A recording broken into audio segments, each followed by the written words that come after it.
Hello everyone, welcome to the DPB podcast. I'm your host, Ryan Mondes with DisneyPinsBlog.com, the latest news on Disney pin trading and collecting from around the world. This is episode number 176 for the week of September 16th, 2019. Welcome to the Disney Pins Blog Podcast. Welcome back to the show, everyone. It is just myself this week, and pin news was actually pretty light, so we don't have too much to go over.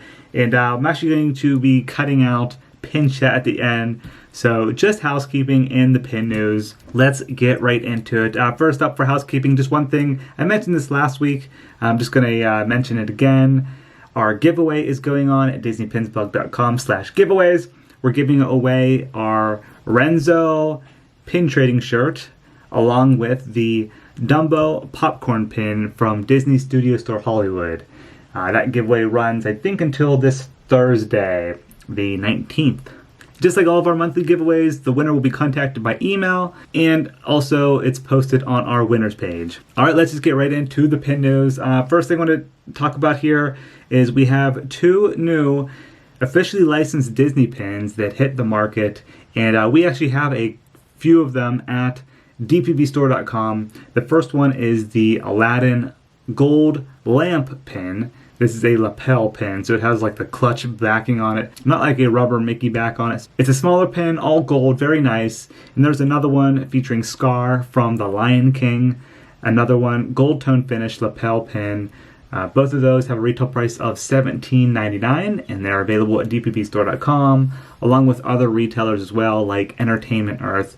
We have both of the blog posts up if you guys want to check out a closer look at those pins. And then speaking of officially licensed Disney pins, you guys probably saw the blog post that went up about the Acme/Hot Art news.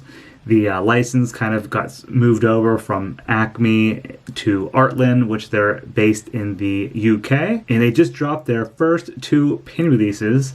One features Aladdin, and the other one is Tinkerbell. We have photos up on the website, and I'm probably going to be having a video coming soon featuring those pins, and we should have some available at dpbstore.com. These are officially licensed collectible pins, low edition size, high quality. So just like the same as the Acme standard. All right, next we're going to head over to Disney Store and shopdisney.com. They had a new pin release, this one featuring the Silly Symphony 90th anniversary, specifically the Cookie Carnival from 1935. And the website states that this is a Disney Visa card member exclusive, but I did have a few people mention to me on comments on social media that they went to their Disney store and they were able to purchase it without actually being a Visa card member. So that's interesting, but this set is limited edition of 1,000 featuring 10 different pins with a retail price of $130. So I guess that's not a terrible retail price for 10 LE1000 pins. All right, next we're going to move over to Mondo. They have been releasing a lot of Disney pins recently, and we have some new ones here featuring Mickey Mouse and Oswald. We do have the blog post up at DisneyPinsBlog.com if you guys want to take a closer look at those. But they feature the Mickey profile, so like a small pin there. Then there are two with Mickey holding an umbrella walking through the rain. One is a silver screen pin, so it's kind of like black and white, and the other one features color. And then finally, the last pin features the profile of Oswald. Also at Mondo this past weekend was MondoCon 2019, which is basically like their little Comic-Con convention. And they had a few pin releases there as well. The first set features Disney Fantasia, so 4 different pins there for the classic Fantasia film. And then there was another one featuring Spider-Man, so that's pretty cool to see. All right, now let's move over to BoxLunch. A few new pin releases this week at BoxLunch. First one, I actually really like these ones. They're from Toy Story, and they feature Sid's toys. So like those creepy toys that were underneath his bed that made appearance in the film. The first one features Ducky, and the second one is Babyface. It's the one with like the baby's face on the, I think it's like on a Rector set. I thought that was interesting to see pins of Sid's toys. Also at BoxLunch, there are 2 new lenticular pins. These are actually really nice as well. The first one features Snow White and the Seven Dwarfs, specifically Evil Queen. You have the old hag on one version of the pin, then when you move it, you see Evil Queen. It features a gold frame on the outside with like little red gems.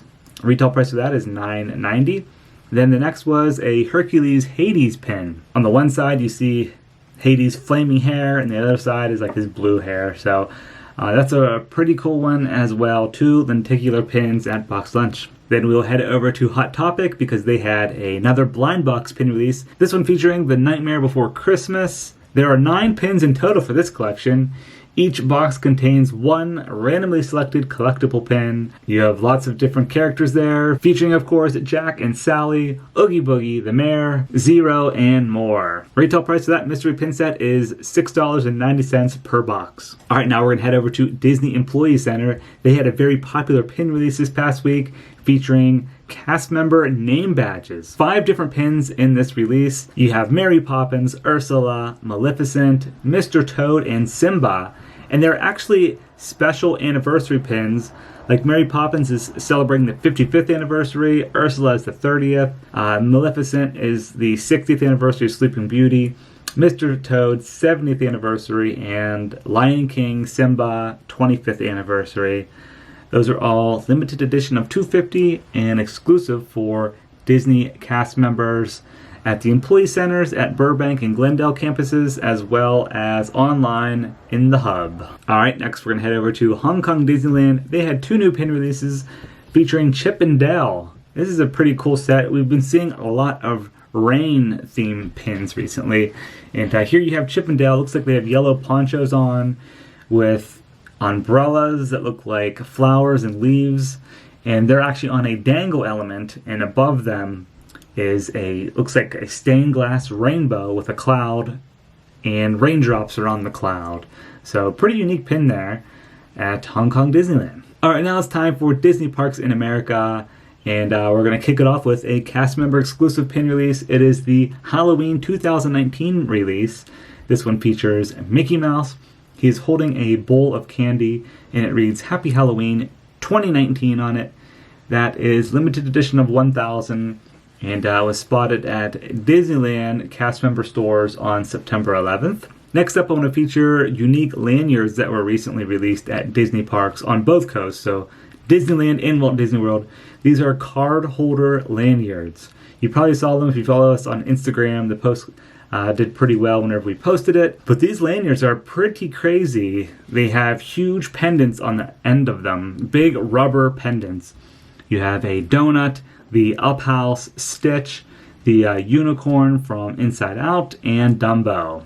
And you can actually slide in a card on the back of the pendant. So if you have like an annual pass, you could put that back there. Any gift cards you have, just a little card holder on a lanyard. And the retail price for those lanyards are $16.99 each. Next up is a new Frozen collection. It's called the Arendelle Aqua Merchandise Collection, and there was a pin release. This past week at Walt Disney World, there was a VIP pass holder event, and I think there was an event out at Disneyland as well, because I did see this pin was released on both coasts. It is a replica of the actual Frozen Loungefly backpack, and it just looks like the backpack has really nice glitter embellishments on it. And that is a limited release pin. I think the retail price on that was $16. All right, and now for the new pin releases this week at Disney Parks. We actually do have a lot releasing this week. First, we're going to start off with Disneyland. The next iHeart Gaming pin is being released, this one featuring DuckTales. It is the 9th pin in this collection. Limited edition of 2,500 with a retail price of $17.99. And all of these pins I'm mentioning are being released this Thursday, September 19th. Next, we have 3 new Star Wars Galaxy's Edge pin releases at Disneyland. These are part of the Pin of the Month. And, if you guys weren't aware of the Pin of the Month, they've been kind of staggered the way Disney's been releasing them. Some months have multiple releases, others we weren't seeing any. I think Walt Disney World is more of like on a schedule. Disneyland's kind of seemed all over the place, but there is supposed to be a Resistance pin, a First Order pin, and a Droid Depot pin. 3 new ones each month. It's a monthly collection. So this week, 3 are going to be released at Disneyland and 3 at Walt Disney World as well. The Resistance pin features Chewbacca. That is limited edition of 1,500. The First Order pin features Kylo Ren's TIE Fighter. That's actually a pretty nice looking pin there. Limited edition of 1,500 as well. Retail price $17.99. And then the Droid Depot pin for Disneyland features MSE. I'm actually not sure what droid that is, but it's limited edition 1500 as well. And then we'll head into Walt Disney World. They have the 3 Star Wars Galaxy's Edge pin releases as well. The first one is the Poe Dameron Rise of the Resistance pin. All of these are LE 1500 with a retail price of $17.99. The first order pin released at Walt Disney World features Kylo Ren's Command Shuttle. And then the Droid Depot pin at Walt Disney World features 1B. So yeah, I'm not sure what droid that is either. But if you guys are into the Star Wars Galaxy's Edge countdown pins, this is your week on both coasts. So lots of Star Wars releases there. And now we're going to head into the shared pin releases on both coasts. We have the next Kingdom Consoles pin, this one featuring DuckTales as well. Limited edition of 4,000, retail price $17.99. And then the third Disney Vacation Club pin release for this year is being released. The first one featured Mickey and Minnie, second one was Ariel, and now this one this week features Winnie the Pooh. That one is limited edition of 3,500, and you do have to be a Disney Vacation Club member to purchase that pin. It has a little dangle element on it. So those are all of the limited edition pin releases this week at Disney Parks. If there are going to be any open edition pins, we'll be sure to update the weekly pin post at DisneyPinsBlog.com, and we will share on our social channels as well. One more thing before we go, I just want to give a quick update on Pin Central at Epcot, because we did post a blog post that this fall Pin Central was going to be moving to the camera center right below Spaceship Earth. That is going to be the new temporary home for Pin Central during the Epcot construction. But it looks like that is being delayed. There's a lot of other construction going on right now in Future World, but Pin Central is holding it down. They are staying up for at least for a few more months. The rumor now is that it's going to be moving in January. But we'll be sure to keep you guys updated. I'll make sure the blog post gets updated with any other information we hear on Pin Central at Epcot. Alright, so that's going to do it for episode number 176 of the DPB podcast. Thank you guys for listening and watching, and hope everyone has a great week. See ya!